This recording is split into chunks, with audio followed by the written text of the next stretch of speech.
Good morning students. हम हिंदी के class में पिछली कक्षा में वीरों का कैसा हो बसंत चैप्टर 7 पढ़े। तो हमारा फर्स्ट टर्म एग्ज़ाम के लिए हमारा सिलेबस कंप्लीट हो चुका है और हम ज़रूर समझ गए होंगे। तो हमारा फर्स्ट टर्म एग्ज़ाम के लिए सिलेबस है चैप्टर 1 to 7। तो हमने चैप्टर 1 से लेकर 7 वीरों का कैसा हो बसंत कविता तक हम पढ़कर समझ चुके हैं। तो आज हम हिंदी 2 में चैप्टर 1 आत्म अभिमान का दोहरावा करेंगे और रिवीजन करके हम आत्म अभिमान के बारे में फिर से जानेंगे कि कवि मैथिली शरण गुप्त जी आत्म अभिमान के जरिए हमें क्या बताना चाहते हैं।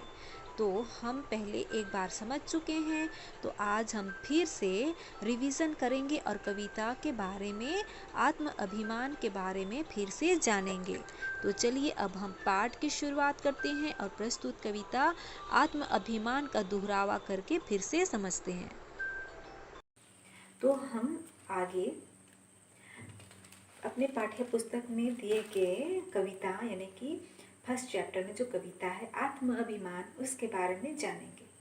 तो पहला पद देखेंगे कि पहले पद में कवि क्या कहना चाहते हैं, हमें क्या संदेश देना चाहते हैं, क्या बताना चाहते हैं। जो निर्धनों की कौड़ियों से बन रहा धनवान है, जो निर्बलों को कुचल कर कहला रहा बलवान है, जो वंचना कर ढोंग रच अपना दिखाता ज्ञान है, जो दिन दुर्बल आश्रितों पर झाड़ता निज शान है, जिसको न निज गौरव तथा निज देश का अभिमान है, वह नर नहीं नर पशु नीरा है और मृतक समान है। तो कवि क्या कहते हैं कि जो निर्धनों ने कि जिसके पास धन दौलत नहीं है, यानी कि निर्धन है, जिसके पास धन दौलत नहीं है, तो जो निर्धनों की कौड़ियों यानी कि उसके जो भी कौड़ी है, रुपया पैसा है, उसको लूट कर धनवान बनता है। जो गरीब लोग हैं, ऐसे लोगों के धन दौलत को हड़प लेता है और कोई धनवान बन जाता है। जो निर्बलों को कुचल कर यानी कि जो मजदूर है, अपना परिश्रम करके वह अपना धन कमाता है, लेकिन उसका जो भी हक है उसे नहीं देकर जो देखभाल, जो मंत्री है, जो कोई है, नेता है, वे खुद ले लेते हैं उसे कुचल कर, जो मजदूर के हक है उसे कुचल कर। तो वे कहलाते हैं, अपने आप को कहलाते हैं, दूसरे मजदूरों को का धन को लूट कर खुद कहलाते बलवान है। जो वंचना कर ढोंग रच अपना दिखाता ज्ञान है, जो वंचना यानी कि जो दीन दुखी का जो भी है उसे ले लेता है, उसे हड़प लेता है और अपना दिखाता ज्ञान है और खुद को अपना ज्ञानी मानता है। जो दीन दुर्बल आश्रितों पर झाड़ता निज शान है, और जो दीन यानी गरीब है, दुर्बल है, ऐसे लोगों पर, ऐसे आश्रितों पर क्या करता है, सहायक बनता है और जो भी नेतागिरी का काम है वैसे करता है। जैसे हम देखते हैं कि जो भी नेता है पहले तो वोट से पहले सब कुछ देने का सब कुछ देने चाहते हैं और सबसे वोट मांगते हैं, लेकिन जब उसे वोट मिल जाता है वे जीत जाते हैं, लेकिन बाद में कुछ नहीं देते हैं, बल्कि जो गरीब का हक है, जो भी पैसा आता है उसको लूट लेते हैं और खुद ही धनवान बनते हैं। और जो मजदूर है, गरीब है, उसे ठोकर दर दर का ठोकर खाना पड़ता है, कष्ट सहना पड़ता है।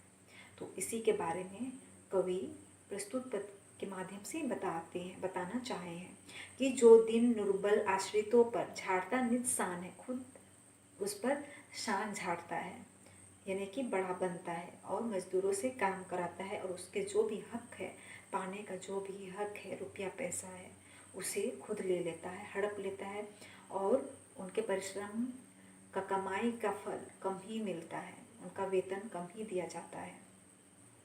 जिसको ना निज गौरव तथा निज देश का अभिमान है और अपने ही देश का गौरव यानी कि अपने देश पर गर्व ही नहीं और देश का अभिमान नहीं है। वह नर नहीं पशु नीरा है। वह नर यानी कि इंसान नहीं कहलाएगा ऐसा लोग, बल्कि वह नर होते हुए भी वह पशु के समान कहलाएगा, यानी कि वह मनुष्य होते हुए भी पशु कहलाएगा और मृतक समान कहलाएगा, यानी कि वह जिंदा रहकर भी वह मृतक कहलाएगा, यानी कि मरा हुआ इंसान कहलाएगा। जिसको ना निज गौरव यानी कि खुद पर न गौरव है, ना देश का अभिमान है, यानी कि अपने पर घमंड है, अपने देश पर अभिमान यानी गौरव नहीं है, ऐसे लोग क्या कहलाएंगे? जीते जी यानी कि जिंदा रहकर भी वे मृतक कहलाएंगे और इंसान यानी कि नर होते हुए भी पशु कहलाएंगे। तो कवि पहले पद के माध्यम से उन लोगों के ऊपर जिक्र करके बताए हैं जो भी बड़े बड़े नेता हैं, जो भी बड़े लोग हैं, वे जो भी मजदूर हैं जिसका हक है, जो पाने का हक है, उनको कठिन परिश्रम करवाते हैं और उनके जो भी हक है, वेतन है, उसे उन्हें कम वेतन देकर खुद ले लेते हैं। तो ऐसे हमें नहीं करना है। तो ऐसे लोगों के ऊपर इन्होंने कविता लिखी है और बताया है कि ऐसे लोगों के ऊपर कवि धिक्कार करते हैं, ऐसे लोगों को वे मृतक के समान कहते हैं कि वे इंसान होकर भी वे मृत्यु यानी कि मृतक के समान है। तो हम पहला पद समझ में हमें आ गया होगा, तो आगे हम दूसरा पद देखेंगे। कवि दूसरे पद के माध्यम से हमें क्या कहना चाहते हैं, क्या बताना चाहते हैं। जिसको न अपनी जाति के उत्थान का अरमान है, जिसको न अपनी जन्मदा सूची भूमि का अभिमान है, जिसको न अपनी मातृभाषा का हृदय से मान है, जिसको न अपनी दीनता पर खेद शोक महान है, जिसको न निज गौरव तथा निज देश का अभिमान है, वह नर नहीं पर पशु नीरा है और मृतक समान है।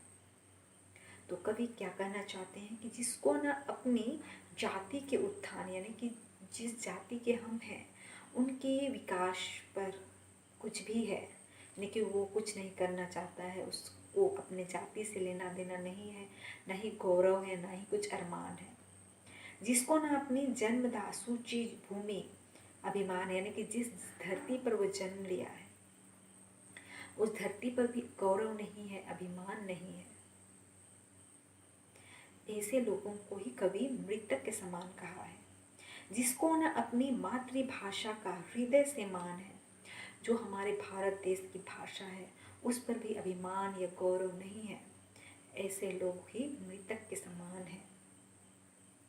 जिसको न अपनी दीनता पर खेद शोक महान है, अब जिसको अपनी गरीबी पर कुछ नहीं है, मतलब कि वे गरीब है तो गरीब ही रहना चाहेगा, वो उन्नति नहीं करना चाहेगा, अपना हाथ पैर होते हुए भी वो परिश्रम नहीं करना चाहेगा, बल्कि वो भीख ही मांगेगा और गरीब ही रहना चाहेगा। तो ऐसे लोगों के शोक यानी दुख पर खेद करते हुए कवि कहना चाहता है कि ऐसे लोग ही मृतक के समान हैं। जिसको ना निज गौरव तथा निज देश का अभिमान है, ऐसे लोग जिनको अपने देश पर गौरव या अभिमान भी नहीं है, ना कुछ भी है, तो ऐसे लोग ही मृतक के समान है, जीवित रहते हुए भी। वह नर नहीं पर पशु नीरा है और मृतक समान है। वह नर होते हुए भी पशु के समान है, वो इंसान नहीं कहलाएगा। और मृतक के समान यानी कि जिंदा रहते हुए भी वह मृत्यु के समान यानी मृतक इंसान कहलाएगा।